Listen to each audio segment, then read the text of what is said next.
Welcome to Navigating Life with Vision Loss, an Aftersight original podcast. In each episode, we share stories, insights, and practical advice to help you navigate the journey of living with low vision or blindness. Together, we'll embrace each step with courage, grace, and hope. Hello, this is Kim Wardlow. I am your host for Navigating Life with Vision Loss. We are wrapping up today our series on advocacy. So this is our 16th week, and we've covered so many topics. It's just been great. So everything from being an advocate for ourselves, personal advocacy, healthcare, education, employment, transportation. Last week we had Dr. Charles Powell on talking about youth advocacy. So both helping to teach youth to be advocates for themselves and then youth doing that and going into that next generation of advocacy. Dr. Powell is joining us again this week. So thank you, Dr. Powell, for being here to wrap us up on this series that's been so great on advocacy. You are very welcome. It is such an honor and a joy to be with you guys. I love it. In any way that I can help, I am always willing and ready to help. Oh, great.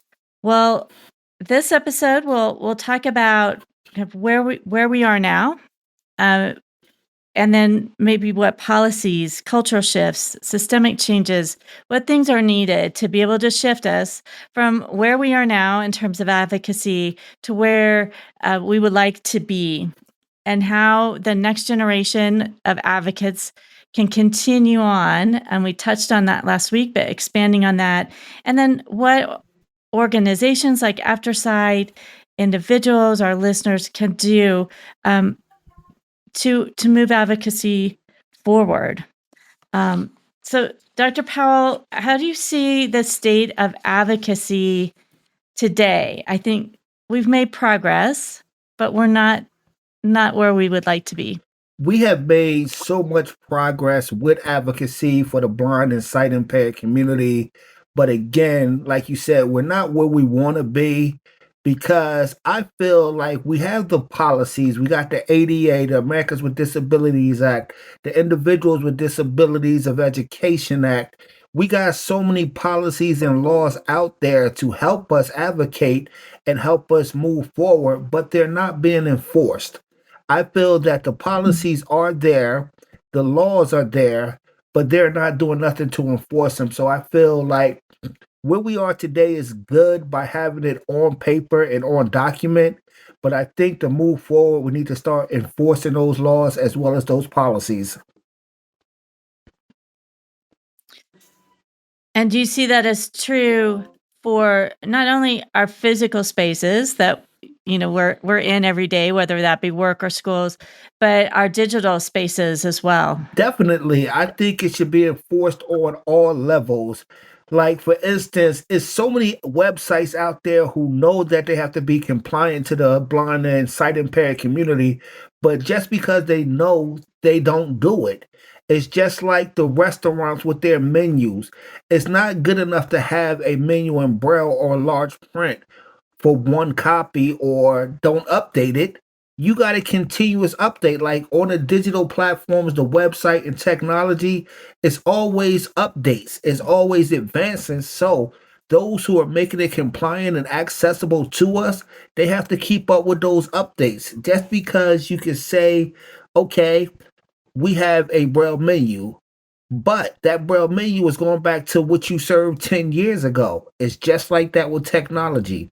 You got to keep it updated and you got to stay on top of it. It's not a one-time thing. It's a constant update. Mm-hmm.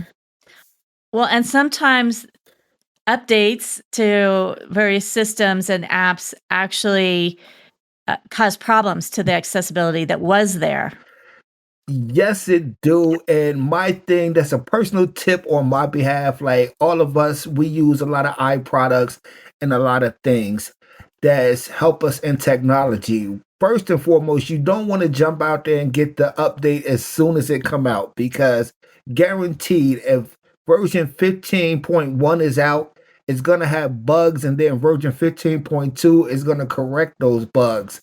So to make it accessible without losing time and valuable things that we're doing, if a new update come out, let it be out for a couple of weeks. Do your research. Ask the community of the blind and sight impaired, what are the bugs, what are the glitches, and what need to be fixed. You don't want to put yourself out of circulation just because their update is not compliant or fully accessible. So some of the things we have to do ourselves, we can blame everyone else or push the buck, but we need to do research ourselves. We need to think. If we know if an update first come out, there's going to be glitches. So if we got something that's working perfect for us, instead of jumping to that update just because it's out, let's wait till they fix those glitches, and that way we will not be left behind. We will not be stagnated and lose valuable work time. Mm-hmm. Well, and speaking of work, I think a lot of progress has been made with blind individuals being included in the workplace. But again, it's not necessarily 100% where we'd like it to be. I would say we're making progress, but again, like you said, if one or two companies give us jobs, that's progress, but it's not where we need to be or where we want to be. Let's take myself, for example. I have multiple degrees, and I have the education and the qualification and experience to do many jobs, and jobs are still overlooking me just because of my blindness. We need more. When a blind individual or sight impaired individual think about employment, why is the first thing they want to send us to is one of the NFB, employment centers for the blind people or call centers? We need to say we want more than that. We can do more than just call centers. We can do more than just, the companies or, factories that the NFB run. We are doing many things. We are doctors. We are lawyers. We are scholars. We are qualified and educated in so many roles, but society as a whole is still not giving us that door. And that's where advocacy comes in at. Is that really fighting against stereotypes? I mean, I see that even with people I know. Well, they're working, but they're only allowed to do certain jobs within the company because it's thought, well, you're blind, so how could you do other types of jobs? We can do other types of jobs, and we just have to let them know. It's like right now, me personally, I have created the Blind But Not Broken movement. I am up there advocating every day on social media, in public, in workshops, on podcasts, letting them know that we can do this. Because honestly, if we don't put out there what we can do, if we don't make a stand, they're not going to know. You will not believe how many people have read a Blind But Not Broken post, and it's like, man, that makes sense. I never knew that. Because they don't know. And a lot of people are thinking, I do it for the blind and sight impaired community, but it's not a us versus them. We need to educate all people. If you're going to tell me how to live as a blind man and you're going to put that in the blind community, you're not going to get nowhere, because we already know how to do that. We live as a blind person every day. So we need to start in educating and informing society as a whole, and that way they can start advocating for us. If we get out there and do it, we got people who's going to say, oh, I work with this individual who's blind or sight impaired, and they can do this and that. We got to do more than just talk about it. We got to do it. We got to let them see that we can do it. And we can't just we can't advocate on social media or put up a quick or cute post about Blind But Not Broken one time and then forget about it for 6 months. It is a constant thing. We constantly got to be in their ear. It's like a favorite song on a radio. If you hear it every 10 minutes, you're going to be walking around singing this song all day. Mhm. So if we Right. putting it out there, we're advocating, we're telling them that we're tired, we're ready to be seen, they're gonna start taking notice because every time they turn around, they're gonna say hashtag blind but not broken. They're gonna know that we're here, and that's when people is gonna start making changes. Yeah, really to break down those stereotypes. And that can begin early and when kids are still in school. So there's still some education gaps and gaps in kids learning how to advocate for themselves as well. There are many gaps that children and young adults need to start advocating for themselves, but we as a whole, we need to change. We need to change the game to change the stereotype. For instance, we want to say, to be politically correct, they say blind and visually impaired. We're not visually impaired. Our vision is clearer than everyone else's. Our vision is not the one to see the world. We have a vision to change the world. So we can start by breaking those stereotypes. We're not vision impaired. We have great vision. We have a vision for a brighter future. We have a vision for a inclusive future. We have a vision. So let's break the stereotypes by breaking their words and their stigmas. If they say we're vision impaired, they say just because we don't have sight, we don't have a vision of life. We don't have a vision of changing things. So when you say break the stereotypes, we have tried so hard, society has tried so hard to be visually impaired because they didn't want to call us blind. They say vision impaired. That's a bigger insult than saying I'm blind. So let's talk about not reframing. It's like changing. To break the stereotype, you got to totally destroy it and change the way they see us. And how do we change the way they see us? By showing them who we truly are.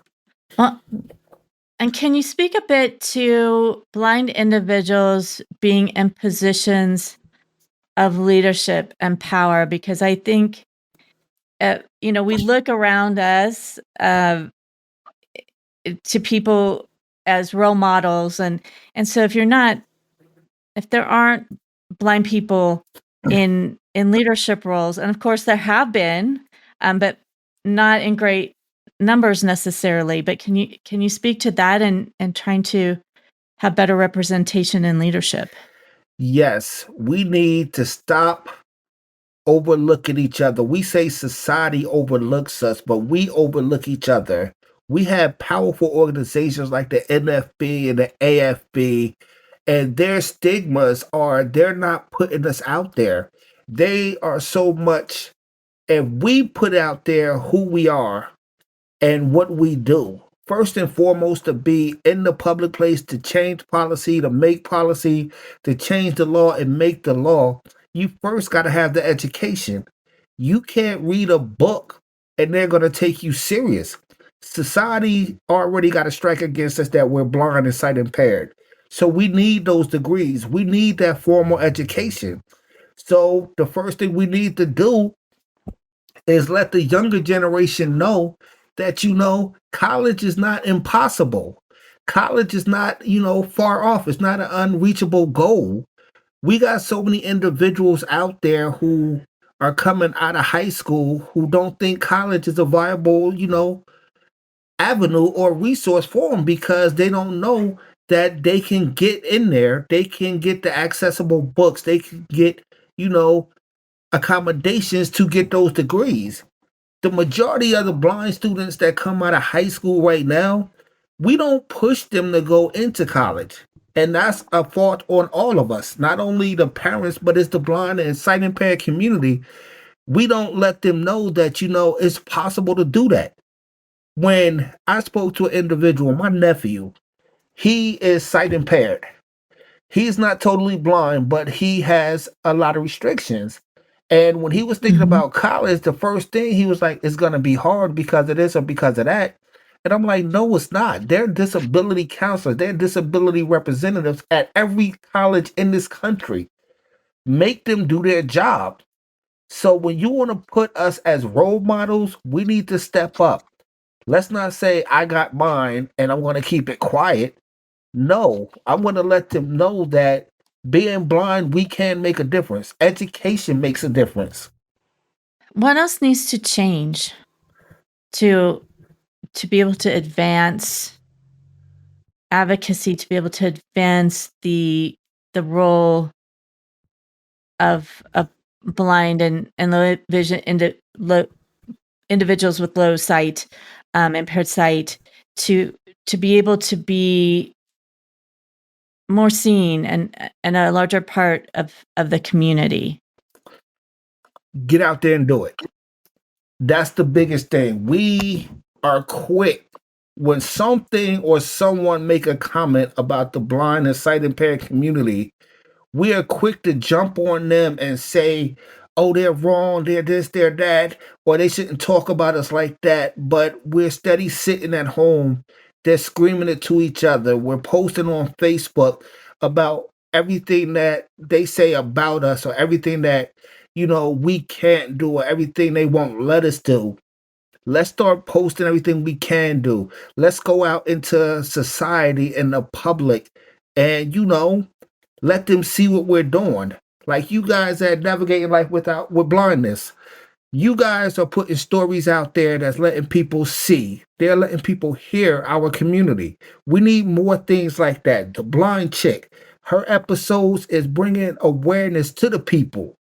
She is one in the top 10 of podcasts in the country, in the world.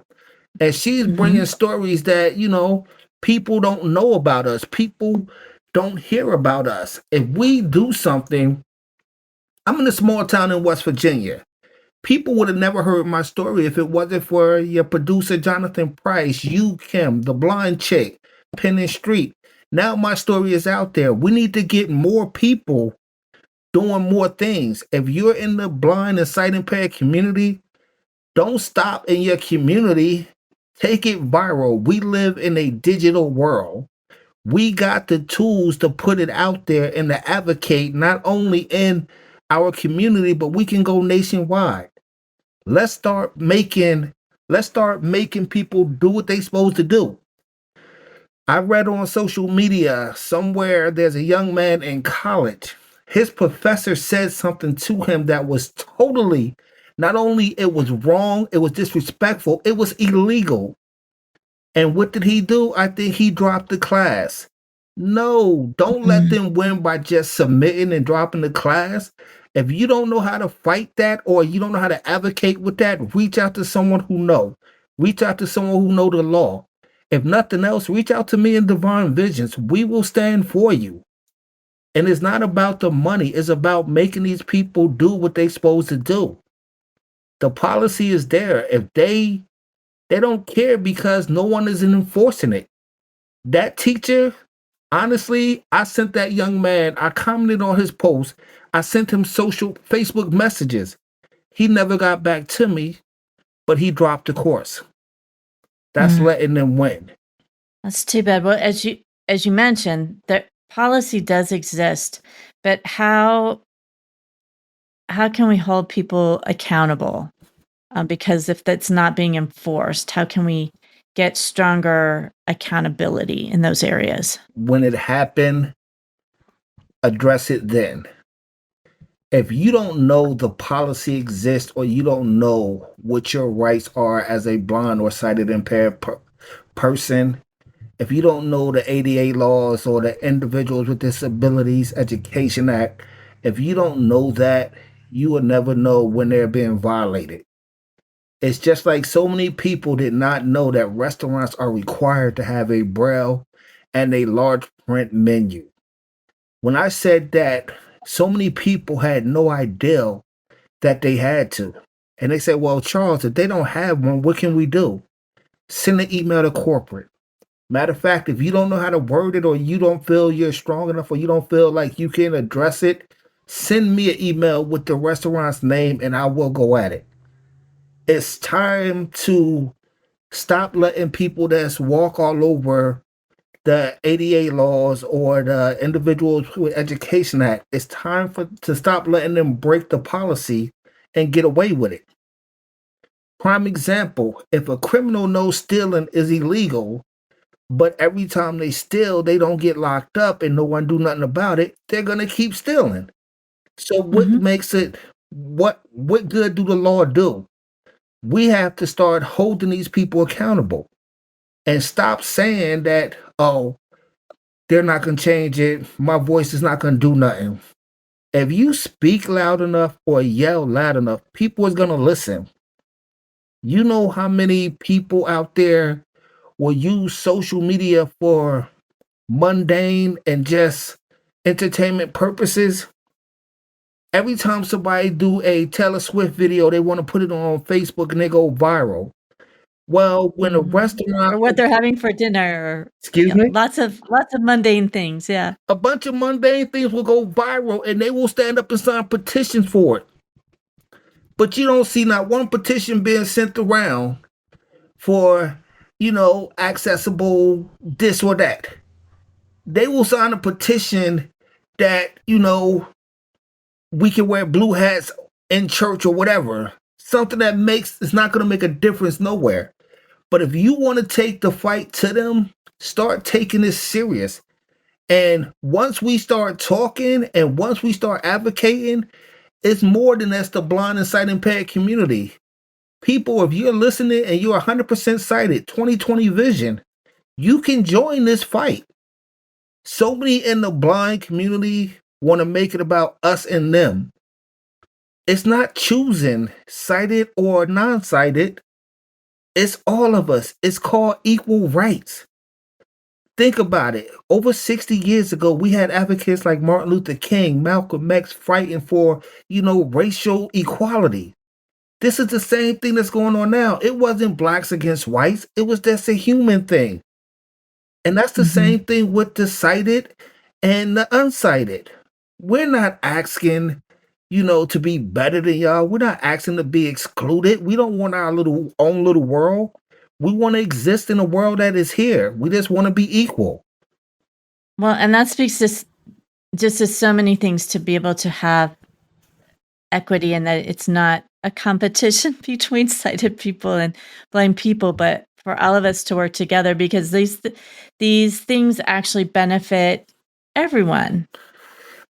Typically, things will benefit us as sighted people, even if it's a benefit to somebody who's blind. Like, there's a lot of things that will cross over and um, can be used by and benefit everybody. I mean, I think of really simple things like audiobooks. It's not a policy, but a product. We see it in products that at one point audiobooks were just for blind people, and then, oh, well, maybe everybody would like to listen to audiobooks. And Mm. now they're widely available, and popular. And that happens, it happens with products, but I think we don't think about that a policy or a law could, really be benefiting all of us, and not just that's, one segment of society. You make a very good point, and that was a great analogy that you used, the audiobooks, where we as the blind and sight impaired community rely on those audiobooks, whether it be for general purpose, entertainment, or educational reasons. We need that because we can't see the print, and as much, more accommodating and more quicker than Braille. But now look at Audible. I have a cousin who's a truck Mhm. driver who hated reading. But if I call him now, yo, what you doing, cuz? Man, I'm laying in the back listening to an audiobook. I'm listening to Audible. Yep. When people are on a commute to work on a train, they're not reading books no more. They're listening to an audiobook. Audible has become one of the biggest book companies out there because it's more convenient to listen to a book, but they're looking at it as entertainment purposes and convenient, where we're looking at it as a necessity to advance Right. our knowledge and to relax. So it's basically a thing that everyone can benefit from. Look at our audio description in movies. How many times have you been watching a movie as a sighted person and You got to pause it because the doorbell ring or you missed something. But with that audio description on, you're not going to miss nothing. Even if the action is moving fast, you're going to catch it. And like you said, it's not a us against them. Everyone benefits. Let's look at it like employment. If you have a company, and I'll deal with law firms because that's the business I'm in, law. Mhm. If you a lawyer and you have a paralegal or legal assistant with so much education, but you have a blind or sight impaired individual with twice as much education, twice as much experience, and you're not going to hire them because of their disability or their, sight restriction, what what kind of message are you sending to your potential clients? If you are a lawyer, you want potential clients, they want to know that you respect your company, your law firm to have the best. But if you overlook someone that can be better or the best at the job, your potential clients is going to be like, okay, he don't even care enough about his company, his law firm or his business to provide the best services by overlooking someone who's qualified. So why should I use them? They don't understand that their actions is also a reaction. Yeah, yeah, with employment, definitely, because any company, whether it's a law firm or a deli, or you may have customers that are blind as well, and being able to see that you are hiring employees who are qualified and can do the work that happen to be blind too, I think is just encouraging, and people will go to those businesses. At least I know I look at those things when I'm choosing which businesses I'm going to. With the employment situation right now, they will have 101 reasons. They're afraid that their insurance will go up because you're accident prone, or they afraid that, if you get hurt on the job, the workers' compensation, or basically how other people would react. When it comes to employers, they need to stop looking at what a blind or sight impaired individual can't do and look at what they can do. They don't realize, if you look at the economy today and people who don't want to work, who is just totally healthy, they don't see the Mhm. advantages of giving an individual with any kind of disability, not only being blind and sight impaired, but any disability. If you give Mhm. that person the opportunity to work, we work 3 times as hard as everyone else because we have to do that every day. We got to be twice as good as everyone else just to be seen as equal. So if we're working, we're going to get there on time or even half an hour earlier because one, we're using public transportation or we got somebody dropping us off. Two, we Mhm. want to make a good impression and we want to let you know that we appreciate the opportunity because many people are not giving us that. So we're going to be the first ones there and the last ones to leave. And I can guarantee we're going to work 2 times to 3 times as hard because we already know what we're up against. We are programmed to know that society see us as weak. They see us as incapable. So to break those stereotypes, we're going to bust our butt to do everything we can to excel at everything we do. When I went back to school, I knew I was going for a certificate, but when that wasn't good enough, I had to get my bachelor's to my master's to my doctorates. And now I'm already working twice as hard. So this is what we need to know. We need to stop telling these people, "Oh, I can do this, I can do that, I can do this." Let's show them. When I go to a place when I want a job, I'll call them and like, "Look, I sent you my resume. You see what my education is, you see what it looks like on paper, but I'll tell you, I am blind, I'm sight impaired, but I can do this." As soon as I hear them stutter, well, okay, well, look, you don't got nobody in the position right now. You give me the opportunity, and let's say 2 months. If I can't do the job, I'm man enough to quit. And that's all we ask for is the opportunity. And if they don't give you the opportunity, okay, let's not go home and cry and say, oh, woe is me, I'm blind, I can't get a job. Create your own job. I said it so many times when I couldn't get a job or they wouldn't give me the opportunity in the legal field like I wanted. I created my own consulting and paralegal company. So the days of, asking for a seat at the table is over. You don't want me to sit at your table?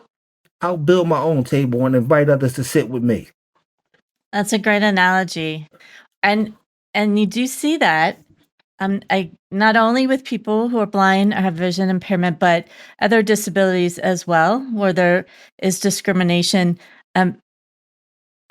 There's also that opportunity oftentimes to be an entrepreneur. I can think of quite a few people who are entrepreneurs, and part of the drive for that was because they were facing some opposition in the workplace. And that is 100% right, regardless to what your disability, and it don't even got to be a disability. If you are passionate about what you do and passionate, you want to make a change, if they don't give you the opportunity, create your opportunity. And don't only create it to say you created it, create it to be better. It is so amazing when you can say you're doing something to make a difference. I never ever, when I started this, when I lost my sight, I had no intentions. I couldn't even think about being an advocate, a motivator, or inspirator to other blind and sighted impaired people. I couldn't even fathom that in my deepest dream because I never knew that I would be where I am today. But when you go through something, my blindness didn't break me, and it don't break none of us. It builds us up. We get so fed up. We done heard, okay, you telling us we can't do it. We heard that. We done felt bad about it. Now we hear it.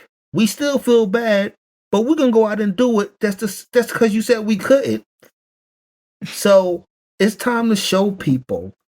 We have spoke about it for so long. Let's take our words and bring them to action. Let's make this a reality. Everyone can advocate. We live in a digital world. If we flood social media with blind but not broken, or what was this? Another group out there. Even though I'm blind, they're doing their thing out there. You're gonna see people jumping up all over the place.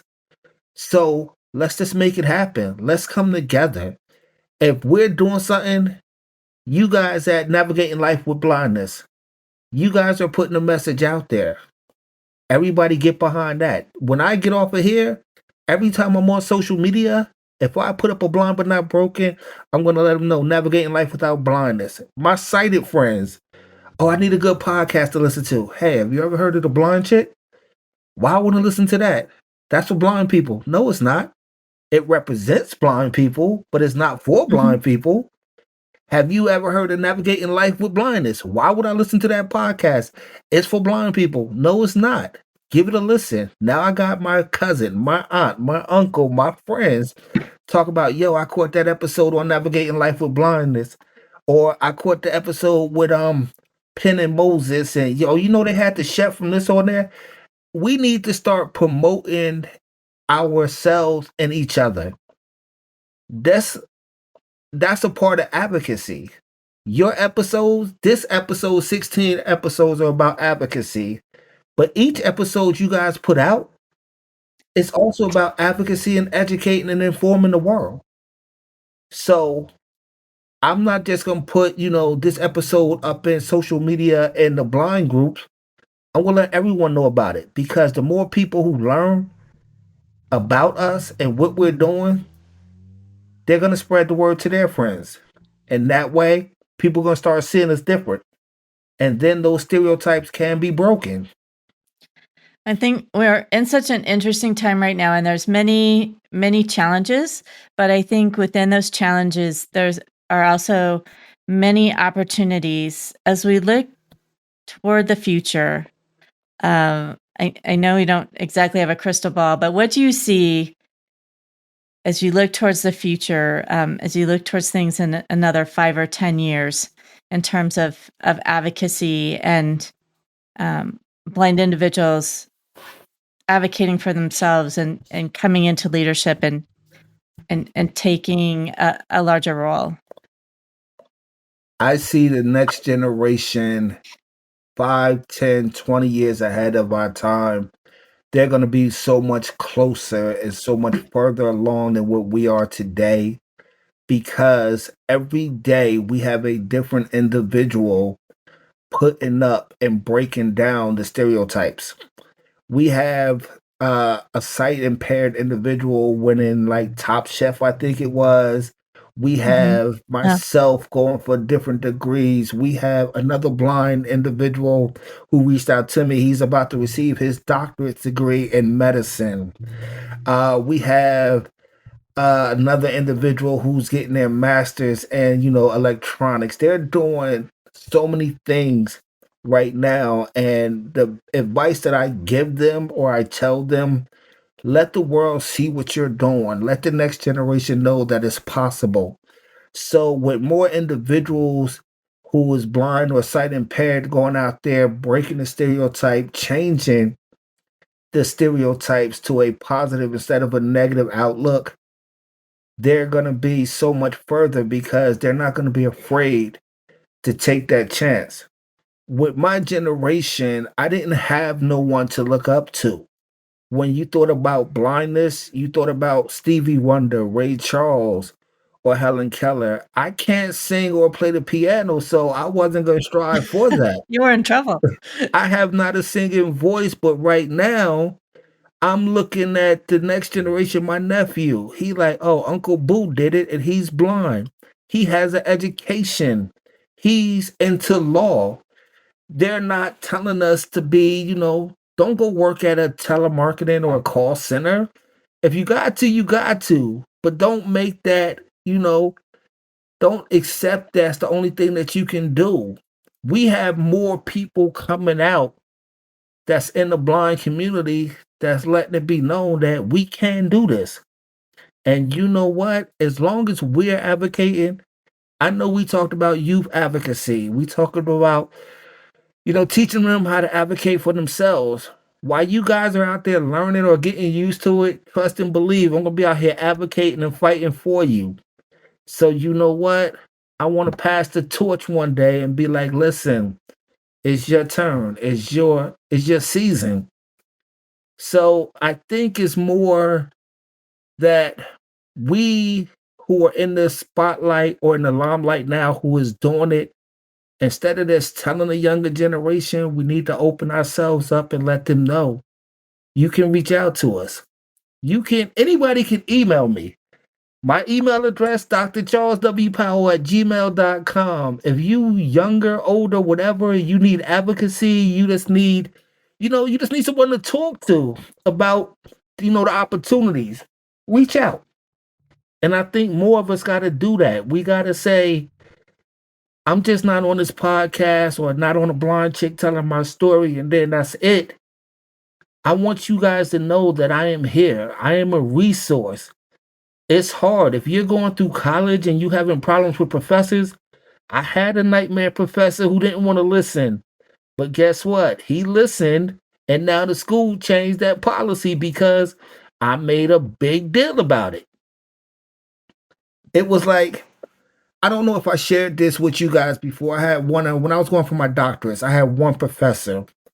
His class was a class that I needed, and he was using a third party site to do tests and assignments. And as soon as I got in that class, I went to the site and it wasn't accessible. I called the company, and the company told me, well, you're the first blind person. No, it's not accessible. I like, it gotta be accessible. It's law. So when I told the provost and the instructor, they said, well, instead of you going on there doing this, and that, just write 3 papers a week, and that will substitute, and you'll still keep your GPA. I'm like, okay, that's fine for me, but I still want you to change that, because what about the next person that come through? I didn't say, okay, I can write 3 papers and keep my GPA and I'm happy with it. No, I'll take that because it's the here and now. But you got to work on this and make it accessible. And that company, the third party company, their tech people end up emailing me and actually calling me. And now that whole site is accessible. And it wasn't because they didn't want to do it. They had no idea, because a blind student never tried to get on their site at that level on education. Well, I think if individuals follow your advice and take action, I think the future could be very bright and very good in terms of advocacy and impact on our society. It definitely will, and it's not only, listen to what we're saying, listen to the message we're trying to get across, but also know that we're still here. I'm not telling people to take my advice and go out there, because it takes time to learn how to advocate for yourself. And when you learn how to advocate for yourself, it's going to take situations in practice. So I'm not saying just go do it, you're on your own. No, if you hit a roadblock, if you need help or you need assistance, reach out to me or someone else you may know who's in the blind and sight impaired community who can help you. But I think the most important thing for the future of advocacy is knowing and getting that education. Society is not going to respect anyone for just saying, I know. And it's sad, it's really sad, but you need their accreditation or their credentials for them to take you serious. And I've come to notice that over the last 2 or 3 years. If I said something 5 years ago, I live blind every day. I advocate and I try to make a change every day. 5 years ago, if I went out there and said, well, you need to do this, this, and that, because for blind individuals, it's not fair, it's not right. They looked at me and said, that's just another blind person crying over what he can't do or what's not accessible to him. But if I go out there today and get in front of a camera and be like, look, the Americans with Disabilities Act says this, this, and that. This policy says this, this, and that. First thing they're going to say is, could we quote you, Dr. Powell? Now they want to listen because society has gave me a title. And I think it's wrong that that title makes people listen, or that title makes a big difference, because I'm saying the same thing that I said 5 years ago. But I didn't have those 2 letters in front of my name. So yes, education and degrees help. If I write a paper on the injustices of the accessibility towards the blind and sighted impaired community, they're going to look at that paper and be like, oh, whatever. But now if I write it now with that doctor and that PhD behind it, everybody want to publish it. So if you're going to do something, you want to make a difference, get all the credentials and education you can. And that's how society has to, you force them. Like they say, you can't say you didn't know. Ignorance is not an excuse to break the law or for anything. But if you fight them with their own laws, if I go somewhere and say this is wrong, I'm not going to say it's wrong because I think it's wrong. I'm going to tell you it's wrong. Then I'm going to quote the law. Then I'm going to give you the code and the statute where you said it was wrong. So what are they going to do? They got to listen and they got to fix it. So don't say what you think. We want a lot of things, but know your rights. Know the policy, know the law, educate yourself. And if you can't, the law and policy is not for everyone. Don't be afraid to ask. Someone out there know. You don't got to have a doctor's degree to advocate for yourself, but it may be time when you need that person who know, and that's when you reach out to someone who have it. Well, Dr. Powell, thank you so much for helping us wrap up this wonderful series on advocacy. How can individuals help support the work you're doing? I know you mentioned Blind But Not Broken and Divine Vision Consulting and Paralegal Services. Divine Visions Consulting and Paralegal Services represents all types and all people, but we stand for the blind and sight impaired community. We're on Facebook. I'm pretty sure every episode or every time I appear here, you guys put my contact information in the notes so you can reach out to me if you're sighted or blind or sight impaired. If you put something up, hashtag blind but not broken. Let's keep it in their face. Let's keep letting them know we are here. We are, we're tired of being invisible. We're going to be visible and we're going to let you see. Like I said, blindness does not make us broken. It builds us up. We are not asking no more. We're demanding. We're demanding what the laws and policies say that we are entitled. And if you have any questions, anything like that, always feel free to reach out to me. Jonathan Price, always know how to get in touch with me. I love him. I can't say it enough. Great person. All the things that you guys are doing at Navigating Life with Blindness and the Blind Chick. My hat is off to you guys, and I thank y'all for everything y'all doing for the community.